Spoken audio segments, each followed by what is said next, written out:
Hey guys, Tactical. I've been asked several times if I'm going to go through like the contents of all of my bug out bags, and I probably will just because I've gotten so many requests for it, at least partially. But it got me to thinking I really should go through my automotive toolkit. This is the kit that I have in my truck, and it's not very expensive because it doesn't need to be. And I'll kind of talk a little bit about that towards the end of the video, but right now I'm going to go through what I have here, and all of this came from Walmart, so it's not very expensive.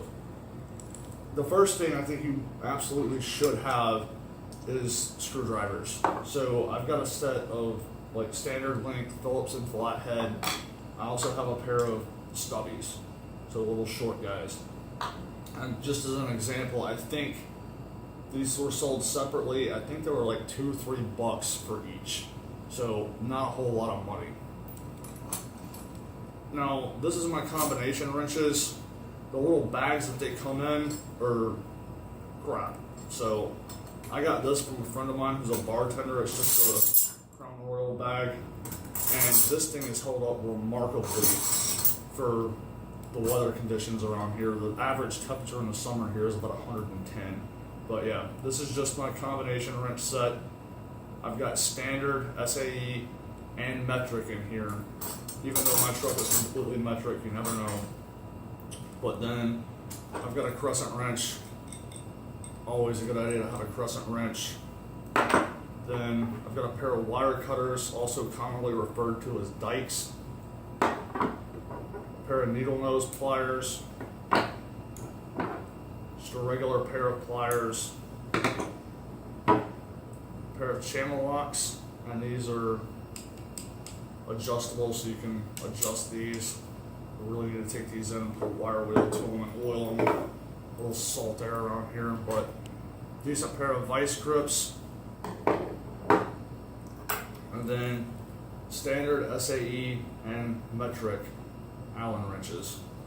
I really need to get a set of Torx bits to put in my truck as well, just because I come across a need for it every now and then, whether it's on my vehicle or somebody else's. But I also keep a ball peen hammer, which I don't think for an average person might not necessarily be a huge need, but I always keep one. Another big thing is fuses. Even if you don't have these types of fuses in your vehicle, it's still a good idea to have a set because you might come across somebody that needs one. So I'm gonna get this close so you can see it. But I keep an assortment just because I've always come across something somewhere, somehow that I wound up needing one of these.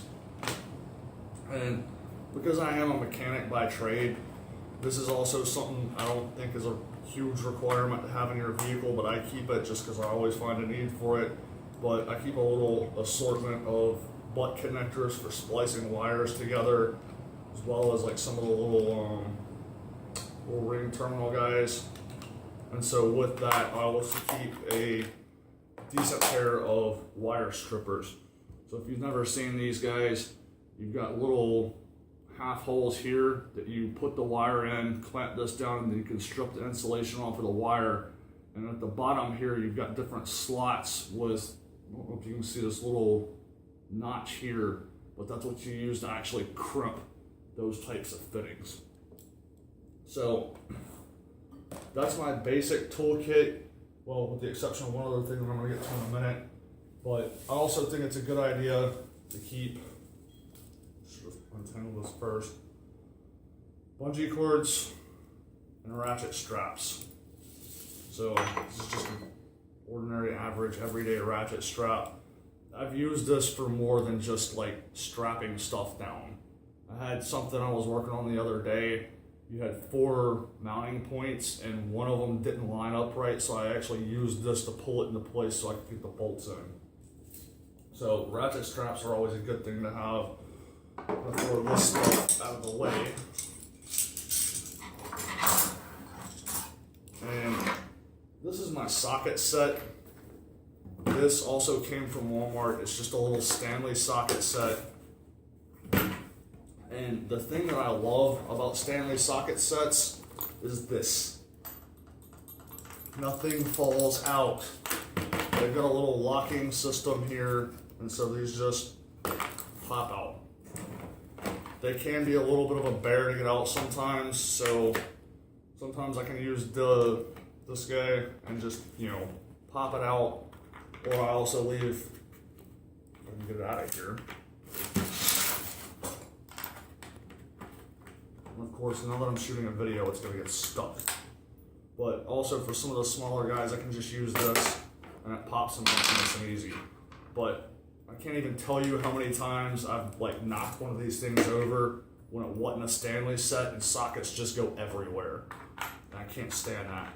So I need a shorter Allen wrench. But anyway, this though, like most of this stuff isn't stuff that I would normally use when I'm turning wrenches at work, just because it is cheaper. It's not going to hold up as well. But for the most part, this is like an emergency toolkit. This isn't my go-to when I'm working every day. So for what it is, it's good enough to get me off the side of the road or get somebody else off the side of the road. So the one caveat with that though is the Stanley tool set. I actually use this quite a bit instead of like breaking out all of the rest of my socket sets. This is actually a decent quality toolkit. It's not the best in the world.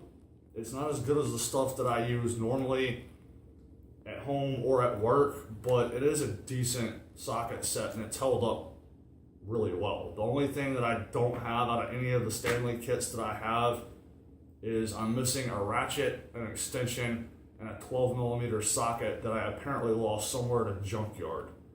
So other than that, I mean, I haven't broken any of this stuff, nothing. So it's actually a decent little toolkit. And then, did mention earlier, the last thing I wanted to show is, this is just my tool bag. You can get these on Amazon, you might even be able to get them at Walmart, I don't know. This one has seen better days just because of the sun, the heat, and the salt air around here. So, oh yeah, one other thing.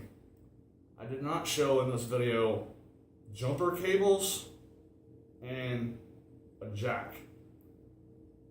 Jumper cables, you have to be careful when you get jumper cables. Make sure you get a heavier gauge because a lot of the smaller jumper cables aren't really jumper cables. They're charging cables. So they're designed so that you hook the battery up to another vehicle and over time it will gradually charge the battery. If you're going to actually try to jump a vehicle, you want heavier gauge wire because of the heat that it's going to generate with that transfer of electricity. So, and then jacks can be complicated.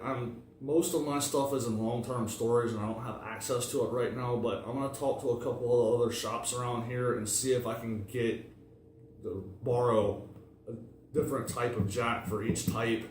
And then I'm going to do a separate video at some point in time on the different types of jacks and the ones that I prefer. But other than that, I think that pretty much wraps this one up. So, until next time, bye. Oh yeah, one other thing that I completely forgot. The only other thing that should be in this toolkit right now that's not is my tire plug kit, which you absolutely should have. However, mine is sitting on my toolbox at work right now because I forgot to throw it back in my truck yesterday. Oops. Anyway, bye.